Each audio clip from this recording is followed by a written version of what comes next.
Allez, salut les gars, voilà, c'est toujours moi, Sam Hospital, comme vous avez vu l'écran, vous avez vu le visage. Et là, vous êtes là sur la chaîne de Monsieur le Ressort 225. Ok, donc aujourd'hui, je suis juste là pour vous présenter, ou bien pour répondre à une question qui est la bourse d'excellence de ETH Zurich. Voilà, donc j'aimerais vraiment répondre à cette question-là et vous montrer aussi comment est-ce que vous devez postuler. Et en même temps, essayer comme ça de... Je vais essayer comme ça de mettre le lien et en commentaire et en description pour ceux vraiment qui veulent voir rapidement. Et puis, si vous ne voyez pas en commentaire, essayez d'aller comme ça dans la description. Vous allez voir le site. Vous allez essayer de postuler. Mais là, je vais vous expliquer parce que c'est une bourse d'excellence. Comme on dit, excellence. Vraiment, il faudrait que vous ayez du bon réflexe. Il faudrait que vous postulez normalement et pour ne pas qu'il y ait des problèmes sur votre candidature. Voilà, donc...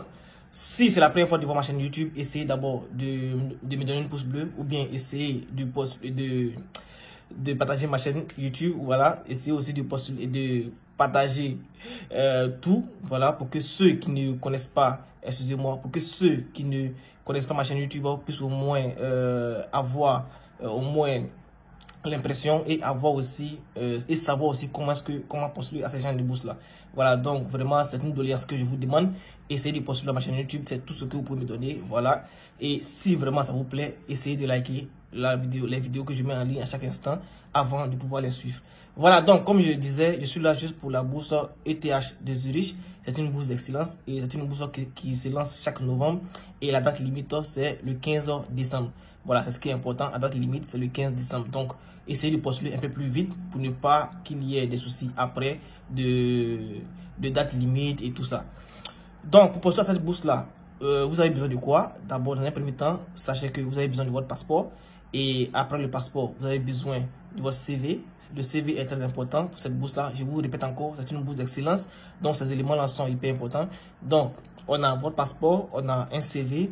Voilà, après le CV, vous avez votre diplôme, bien sûr, diplôme de licence, plus les relevés de notes. Je répète très bien, cette bourse concerne que les masters. Voilà, et ceux qui font aussi le doctorat. Donc, essayez de postuler comme vous pouvez. Et vous avez besoin de votre diplôme de licence et de relevé de notes. Et l'élément qui est plus important, qui est hyper important, c'est votre thème ou bien votre thèse que vous devez soumettre. C'est-à-dire quoi? C'est-à-dire, dans les normes, par exemple, comme ça, vous partez là-bas pour aller faire un master, n'est-ce pas? Dans les normes, lorsque vous faites un master, après votre master, vous allez recevoir un thème et c'est sur ce thème-là que vous allez exposer avec votre on va dire votre headmaster ou bien on va dire comme ça votre superviseur, voilà, comme on l'indique ici, votre superviseur. Je vais prendre l'accent et je vais mettre un peu l'accent sur ce thème-là parce que c'est le plus important de tous les documents. Donc, si ce thème-là n'est pas bien rempli, c'est pas certain que vous ayez au moins même une réponse de l'université et tout ça. Donc, il faudrait vraiment que vous maîtrisez cela. Donc, je répète, dans les normes, pour pouvoir faire votre thèse, par exemple, vous avez besoin d'un thème et c'est l'université qui vous donne le thème. Peut-être que vous avez fait une licence comme ça et vous avez eu à développer un thème. Vous avez comme on va dire, vous avez soutenu dans ce thème-là. Vous comprenez un peu. Par exemple, une personne qui va faire l'environnement a un thème, quelle que soit la faculté que tu fais, pour finir ta licence, tu as un thème, tu soutiens sur le thème. Mais ce n'est pas toutes les universités qui font cela. Il y a des étudiants qui ont reçu directement leur licence par des notes et tout, et on les donne et c'est tout. Il y a des universités qui font cela. Mais la plupart des universités publiques, comme ça, lorsque vous finissez la licence, vous devez exposer sur un thème et vous devez soutenir sur un thème et c'est au bout de cet élément-là qu'on vous donne votre diplôme ou bien vous êtes certifié pour une chose. Voilà, donc ici, en ce qui concerne la bourse ETH de Zurich, qu'est-ce que vous allez faire? Dans les normes, lorsque vous allez finir votre master, vous avez un thème et vous allez soutenir sur le thème. Mais le vrai souci, c'est quoi? C'est qu'avant même de pouvoir postuler au master de Zurich, vous devez avoir un thème qui est déjà soutenu, mais c'est soutenu de façon brève, vous comprenez un peu. Voilà. Donc, si moi j'ai fait par exemple, c'est un exemple que je donne, si moi j'ai fait par exemple la licence, et que je vais aller faire là-bas un master toujours en environnement, parce qu'il y a une liste d'éléments, n'oubliez pas, il y a une liste de matières que vous allez sélectionner, vous allez choisir, vous allez regarder dans la liste. Tout à l'heure, je vais mettre le lien en commentaire. Et après, moi aussi, je vais essayer de postuler pour que vous sachiez un peu comment ça se passe et puis comment est-ce qu'on fait pour pouvoir postuler à ces bourses-là. Voilà. Mais pour l'instant, j'essaie de vous donner des explications pour que vous sachiez un peu aussi à quoi vous attendre, pour que vous sachiez à quoi faire attention. Vous comprenez un peu. Voilà. Donc, en ce qui concerne la thèse que vous allez faire, que vous allez écrire, voilà. Votre thème, par exemple, comme ça, que vous avez soutenu, peut-être, parce qu'il y a des éléments qui sont assez importants. Votre thème que vous avez déjà soutenu en licence pour aller faire le master, voilà, vous pouvez reconduire ce thème-là pour le master. Ils vont examiner, parce qu'une fois qu'ils examinent comme ça, ils voient un peu votre liaison en ce qui concerne votre CV et tout ça. Voilà, c'est en ce moment-là que, parce que pour cette bourse-là, ce n'est pas seulement les notes que vous avez qui sont assez importantes, non.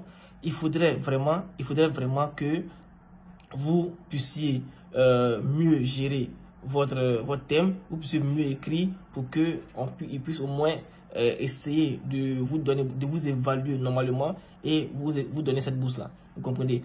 Voilà. Donc ceux qui disent qu'ils n'ont pas les bonnes moyennes et tout, vous pouvez toujours postuler, ce n'est pas un problème. Postuler, vous n'avez vraiment rien à perdre. Voilà. Donc une fois que vous écrivez votre thème, le thème que vous avez déjà soutenu en licence, vous soutenez, vous leur envoyez cela, vous complétez au dossier et vous leur envoyez cela. Voilà. Maintenant, ceux qui n'ont jamais écrit de thèse et tout, vous regardez votre faculté. Si c'est la physique que vous voulez faire, si c'est la physique, peut-être la physique nucléaire ou bien la physique des fluides, vous comprenez un peu. Voilà, la mécanique des fluides, vous pouvez prendre ça aussi, vous pouvez chercher des liens, vous pouvez chercher des thèmes qui sont reliés un peu à ces éléments-là et vous écrivez une thèse par rapport à ça. Tout ça, ça est sur le site, vous allez lire, il y a la partie où il y a les documents. Lorsque vous allez cliquer sur, thèse, ils vont essayer de vous détailler comment est-ce que vous devez postuler. Voilà, c'est un peu, vous devez postuler de façon brève, donc il n'y a pas de problème à vous en faire. Si vous voulez vraiment le faire, vous allez pouvoir le faire.